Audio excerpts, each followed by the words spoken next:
네, 이슈플로우 시간입니다. 9월 FMC를 앞두고 시장에서 가장 주목하고 있는 지표죠. 8월 CPI가 간밤에 발표가 됐습니다. 헤드라인 CPI와 그리고 연준이 강조하고 있는 연준 CPI 행방은 약간 엇갈린 가운데 전반적으로 시장 예상치를 크게 벗어나지 않으면서 시장에 큰 영향을 주지는 못했는데요. 패드워치 등에 따르면 CPI 발표 후에도 여전히 9월 FOMC에서 금리가 동결될 가능성이 높은 가운데 9월과 11월 앞으로 남은 통화정책 결정 또한 어떻게 나올지 시장에 관심이 모이고 있죠. 19일부터 20일까지 열리는 FOMC 회의까지는 약 일주일가량이 남은 상황입니다.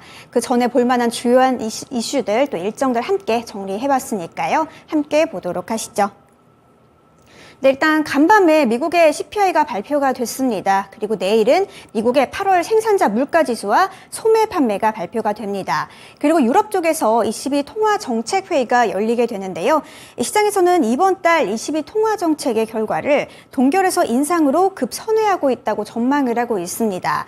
그동안 공격적인 금리 인상에도 불구하고 여전히 높은 인플레이션을 보이고 있기 때문이라고 합니다. 넘어가서 9월 15일로 가보도록 하겠습니다. 9월 15일에는 중국 쪽에서 지표가 상당히 많이 발표가 됩니다. 중국의 8월 산업생산, 소매 판매 지수, 그리고 고정자산 투자 등이 발표가 됐는데요. 고정자산 투자 같은 경우에는 부동산 투자 같은 것을 포함하고 있습니다. 최근 중국 경기가 상당히 회복이 더딘 만큼 중국 쪽에서 발표되는 경제 지표들 함께 체크를 해보시면 좋겠고요. 아이폰 15의 사전 예약이 9월 15일부터 시작된다고 합니다. 최근 리스크로 애플의 주가가 상당히 부진한 만큼 어떠한 영향을 미칠지도 함께 체크를 해보시면 좋겠네요. 그리고 9월 19일부터 20일까지는 드디어 미국의 9월 FMC가 열리게 됩니다. 이렇게 FMC까지 남은 일정들을 함께 살펴봤습니다. 그 가운데서 가장 중요한 CPI 간밤에 발표가 됐죠. 어떻게 봐야 할지 또 우리 시장에는 어떠한 영향을 미칠지 여기서 오늘의 이슈까지 함께 보시죠. 네, 오늘의 이슈입니다. CPI 예상치 상회, FMC 영향인데요. FMC에서는 과연 어떠한 영향을 받게 될지 김영일 전문가와 이슈플로 통해서 보다 자세한 내용 함께 만나보시죠. 네, 어제 저녁에 나만 믿고 따라와에서 CPI가 나오자마자 좀 분석을 바로 전문가들께 해드렸는데 그분들 중에 한 분이 김영일 전문가가 되겠습니다. 너무 간략하게 짧은 시간에 좀 분석을 해드려서 조금만 더 분석을 깊게 한번 가져가는 시간이 필요할 거라고 생각해가지고 이슈플로가 나왔는데요. 오늘도 김영일 전문가와 함께 만나보겠습니다. 안녕하십니까? 네, 반갑습니다. 김영일 전문가입니다. 네, 자 오늘 CPI 리뷰 조금 더 이제 구체적으로 해주시기로 하셨는데요. 세 가지 플로우 좀 보도록 하겠습니다. 자, 오늘 CPI와 관련해서 첫 번째 플로우입니다. 예상치를 상회하는 수치. 두 번째는 이제 FOMC 연준의 스탠스는 앞으로 어떻게 될 것인가. 그리고 마지막으로 투자 전략까지 가보겠습니다. 자, 우선 예상을 상회했고 세부적으로는 지금 좀 복잡스러운 것 같습니다. 좋은 건지 나쁜 건지 어떻게 보십니까? 네, 일단은 패드워치 이미지를 보면서 이야기를 한번 해보도록 하겠습니다. 지금 9월 달에 금리 동결 가능성이 97%, 6%까지 이제 올라온 상황이라고 보시면 될 것 같아요. 이번 FOMC에서는 금리 동결 가능성이 거의 뭐 확정적이다라고 봐야 될 것 같고, 그러면서 역시나 이제 이 11월, 12월 남은 FOMC가 중요해진 상황이겠죠. 앞으로 남은 FOMC에서 과연 금리 인상을 한 번 더 할 것인가 말 것인가, 이 부분이 굉장히 중요해질 텐데, 지금 CPI가 발표가 됐습니다. CPI가 발표가 됐고 예상치를 상회한 수치가 나왔죠. 예상치를 상회한 수치가 나왔는데 시장은 상당히 양호합니다. 그렇기 때문에 CPI가 예상치를 상회하는데 왜 이렇게 시장이 양호한 모습이 나오는 건지 이 부분에 대해서 한번 이야기를 해보도록 하겠습니다. 자, 일단 이번 CPI가 예상치가 3.6%를 기록을 할 것으로 예측이 됐었죠. 그런데 3.7% 오르면서 예상치를 0.1% 상회를 했습니다. 그러면서 이제 상승폭이 어느 정도 확대되는 모습을 보였고, 여기서 중요한 부분이 무엇이냐라고 하면 역시나 이 코어 CPI가 상당히 또 이제 낮아진 부분이 중요하다라고 생각을 해주시면 될 것 같아요.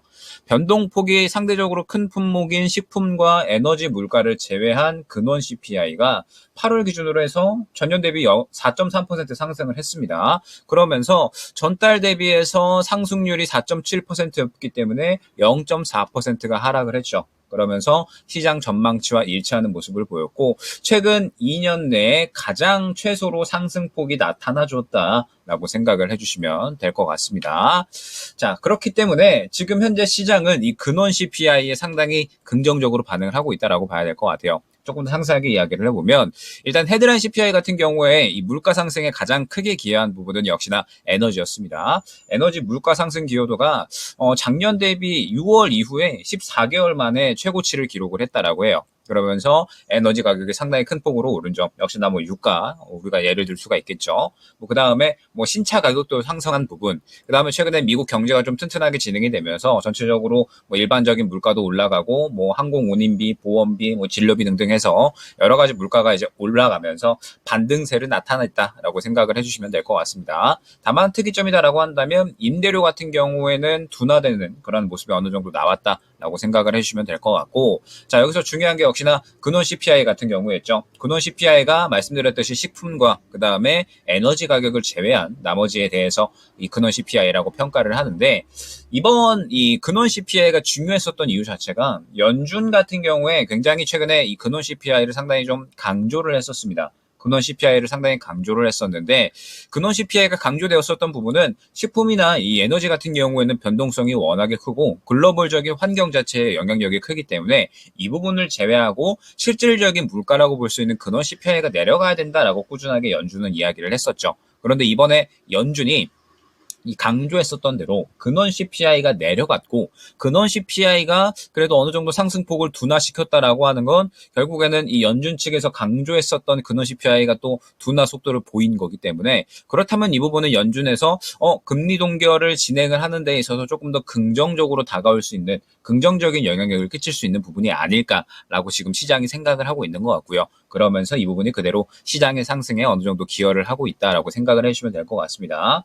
그러면서 최근에 이제 뭐 인플레이션 반등에 대한 부분도, 일단은 인플레이션 이 물가가 계속해서 조금 하락을 했었잖아요. 하락을 했었던 구간에 대해서 이제 슬슬 조금의 일시적인 반등이 아닌가라고 이야기를 하고 있어요.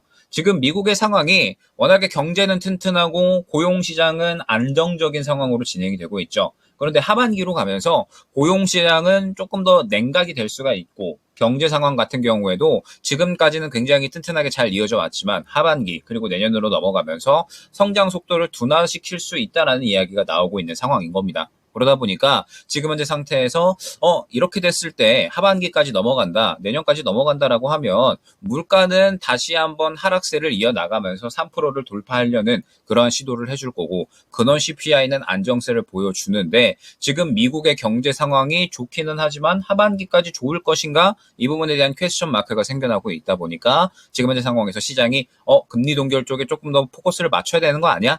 이런 식으로 지금 현재 긍정적인 쪽에 조금 더 집중을 하고 있다라고 생각을 해주시면 될 것 같습니다. 자, 그렇다라고 했을 때 일단 지금 현재 예상치 같은 경우에 하반기까지 갔을 때 올해 헤드라인 CPI 같은 경우에는 3.3% 정도로 이제 기록을 하면서 계속해서 우양할 것으로, 그 다음에 코어 CPI 같은 경우에는 올해 말까지 갔을 때에는 3.5% 정도까지, 내년까지 갔을 때는 또 2%대까지 내려갈 것으로 예측이 되고 있거든요. 즉 지금 현재 상태에서 금리 인상을 굳이 한 번도 하지 않더라도 어느 정도 이 금리 동결에 대한 부분, 이제 더 이상 금리 인상을 하지 않고 금리 동결을 할 것이다라는 기대감이 지금 시장에 그대로 차오르고 있기 때문에 시장이 올라가고 있는 것이고, 자, 그렇다면 이제 이 부분을 확정 지어줄 수 있는 어떤 결정권자가 필요하겠죠. 결국에는 연준과 파월 의장이 될 텐데, 다가오는 FOMC 이제 약 한 6일 정도 남았습니다. 6일 정도 남았는데 이 FOMC에서 과연 이 연준의 스탠스, 파월의 스탠스가 어떤 식으로 나올지가 결국에는 시장의 방향성을 결정할 것이다 생각해 주시면 될 것 같습니다. 네. 제가 결국 시장하고 연준하고 온도차가 계속 있어 왔었는데 이게 좀 줄어들 것 같지는 않다라는 그런 생각을 합니다. 어쨌든 지표 보고 갈 거라고 얘기를 했었기 때문에 앞으로의 연준에 대한 스탠스를 좀 자세하게 전망을 해봐야 될 것 같아요. 어떻게 보십니까? 네, 일단은 역시나 지금 가장 긍정적인 부분은 근원 CPI가 근 2년 새에 최저치를 기록을 한 부분일 겁니다. 말씀드렸듯이 최근에 연준이 워낙에 이 근원 CPI를 강조를 했었기 때문에 근원 CPI가 지금 상승폭을 둔화시켰다라는 부분은 굉장히 긍정적이다라고 봐야 될 것 같아요. 그러면서 헤드라인 CPI 같은 경우에 역시나 유가 상승이 가장 큰 영향을 끼쳤다라고 볼 수가 있는 건데 일단 유가 상승은 하반기까지 쭉 이어질 것으로 예측이 되고 있는 상황이기는 합니다. 다만 현재 미국의 상황을 봤을 때 지금 고용 시장의 열기도 슬슬 냉각이 되고 있고 경제 상황까지도 하반기까지 약간의 퀘스천 마크가 생겨나고 있다. 즉 우려감이 생겨나고 있다라고 한다면 지금 상황에서 연준이 금리 인상을 단행한다라고 하는 건 상당히 부담스러울 수밖에 없다라는 거죠. 지금 현재 상태에서 연준 내에서도 이제 여기에서 금리 인상을 한 번 더 하면 부작용이 더 클 거다라고 이야기하는 이 세력들이 많이 치고 올라오고 있다라고 말씀을 드렸었죠. 금리 인상에 대한 부작용이 지금 계속해서 이제 우려감이 나타나고 있는 상태라 금리 인상을 여기서 더 하면은 우리는 여기에서 아무래도 이 파월 쪽 연준 쪽에 무언가 비난의 화살을 돌릴 수밖에 없다라는 이런 이제 투자자들의 의견도 상당히 많아지고 있기 때문에 일단은 FOMC까지는 결국에는 상황을 좀 봐야 될 것 같습니다. 지금 어찌됐든 이 CPI는 반등을 했고 유가는 올라갈 수 있을 것이기 때문에 연준이 금리 인상을 할 수 있는 명분 자체는 주어졌다라고 생각을 해요. 그런데 지금 워낙에 이제 이 금리 인상을 할 수 있는 한계치까지 도달을 했다라고 이야기가 나오고 있고 그러면서 결국에는 또 이제 이 금리 인상이라는 게 시장의 부작용을 나타낼 수가 있는 거고 여기서 만약에 부작용이 나타난다라고 하면 또 그 비난의 화살이 연준으로 다 돌아갈 수가 있는 것이기 때문에 연준 같은 경우에는 지금 현재 상태에서 굉장히 또 머리가 많이 아플 거다라고 생각이 됩니다. 그렇기 때문에 지금 현재 상태에서 연준이 과연 이번에 금리 인상을 할지 아니면은 동결을 할지 이번은 동결이 확실히 확정적이지만 연내 금리 인상을 한 번 더 할지 아니면 이제 금리 인상을 멈출지는 예측할 수 있는 영역은 아니다라고 저는 생각을 하거든요. 지금 현재 금리 인상을 할 수 있는 명분도 그다음에 금리 인상을 멈출 명분도 두 가지 다 존재를 하는 상황이기 때문에 지금 현재 상태에서 FOMC를 굳이 미리 예측을 하고 갈 만한 구간은 아니다라고 생각을 합니다. 예측의 영역이 아니라 확인하고 넘어가야 되는 그러한 영역으로 저는 생각을 하고 있고 그렇기 때문에 결과를 확인하지 않고 굳이 이 시장에 대해서 미리 긍정적으로 판단을 해서 접근할 필요는 없을 것 같습니다. 오늘의 시장 상승은 근원 CPI가 둔화를 보였다라는 부분에 대해서 긍정적으로 반응을 하는 거지 확정적으로 이제 금리 동결을 할 것이다라는 부분이 아닌 거거든요. 그렇기 때문에 굳이 결과에 대해서 미리 좋게 생각을 해서 미리 접근할 필요는 전혀 없을 것 같고 다음 주 FOMC까지는 여전히 이 보수적인 매매 태도 아무래도 좀 신중한 매매 전략이 조금 필요하지 않을까라고 생각이 되고 있고 시장은 어차피 다음 주 FOMC까지는 개별 종목 장세가 이어질 겁니다. 주도주는 오늘 시장이 약간의 반등이 나오고 있기 때문에 지금 현재 상태에서 많이 떨어졌었고 그에 따라서 반등이 나오는 거지 아직까지 완전하게 분위기를 갖춰가고 있는 상황은 아닌 거거든요. 여전히 다음 주 FOMC까지는 개별주 종목 장세가 이어질 것이다 라고 저는 보고 있기 때문에 다음 주 FOMC까지 개별주 종목 장세가 이어진다라고 하면 굳이 어떤 이 주도주라든지 미리 접근할 수 있는 투자로 접근해서 기간을 조금 봐야 되는 종목군들에 대해서 미리 접근할 필요는 전혀 없다라고 생각을 합니다. 저 같은 경우에도 잡아갈 수 있는 종목들은 FOMC 이후에 바닥 잡은 종목들을 잡아가야지 이런 식으로 투자 전략을 꾸려나가고 있지 지금 미리 접근할 필요는 전혀 없다라고 생각을 하고 있거든요. 주도주 같은 경우에도 FOMC 이후에 방향성이 나올 것으로 저는 생각을 하고 있기 때문에 지금 현재 시장에 대해서 미리 예단하지 말고 FOMC 이 돌다리를 좀 한번 확인하고 건너는 그런 매매 전략이 필요하지 않을까 생각이 됩니다. 해주셨고 주 초반에 전문가님께서 잡아주신 전략이 계속 이어지는 것 같습니다. 자 마지막으로 오늘 주제인 FOMC 그러니까 이 CPI와 관련된 전략 정리해 주신다면요? 네, 일단은 8월부터 시장이 상당히 좀 힘들었었죠. 그 다음에 9월 같은 경우에는 반등이 나오는 듯 했지만 결국에는 호재가 부재한 상황이고 오히려 악재가 조금 더 많은 상황이었기 때문에 9월 시장도 사실 녹록지 않은 시장이 계속해서 이어지고 있습니다. 자, 그러면서 이제 이 분기점이 곧 다가오고 있죠. 결국에는 이번에 헤드라인 CPI는 반등은 했으나 근원 CPI는 하락을 했기 때문에 FOMC는 금리 인상을 할 명분도 그 다음에 금리 동결을 할 명분도 생겨난 상황이다라고 생각을 해주시면 될 것 같습니다. 그러면 결국에는 이 FOMC가 결과가 어떻게 나오느냐에 따라서 시장의 방향성이 정해질 텐데 시장의 방향성이 결국에는 나온다라고 하는 건 결국에는 FOMC에서 긍정적인 이야기가 나왔을 때 시장이 올라갈 수 있는 거고 만약에 그렇지 않다라고 하면 시장이 하락할 수가 있는 거잖아요. 굳이 이 부분을 미리 우리가 생각하지 않고 결과를 확인하고 나서 그 다음에 접근을 하면 될 것 같습니다. 다음 주 FOMC까지 금요일, 그 다음에 월요일, 화요일 해서 딱 3거래일 정도 남았거든요. 3거래일 정도까지만 이제 조금 더 보수적으로 접근을 해주실 필요가 있을 것 같고, FOMC 결과에 따라서 시장이 또 올라가느냐 하락하느냐 이러한 그림이 나와줄 텐데, 올라가게 되면 우리가 기다렸었던 이 주도주 종목군들 있잖아요. 주도주 종목군들이 또 어느 정도 살아날 수 있는 움직임이 보일 거기 때문에 주도주와 개별주 동시에 접근할 수 있는 그런 움직임. 그 다음에 만약에 하락하게 되면 최근에 개별 종목 장세가 이어졌었던 그림들이 더 이어질 수가 있을 겁니다. 그러면은 이제 이 개별 종목 장세에 대해서 또 우리가 접근을 해야 되는지, 이러한 전략들은 좀 같이 꾸려 나갈 수 있도록 할 테니까, 일단 다음 주 FOMC까지는 조금 더 보수적으로 그리고 신중하게 매매 전략을 꾸려 나가면 좋지 않을까 생각이 됩니다.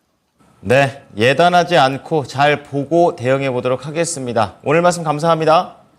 네, 감사합니다. 네, 오늘 이슈 플로우는요, 어제 저녁에 나왔던 CPI와 관련된 구체적인 리뷰를 도와드렸습니다. 김영일 전문가였습니다.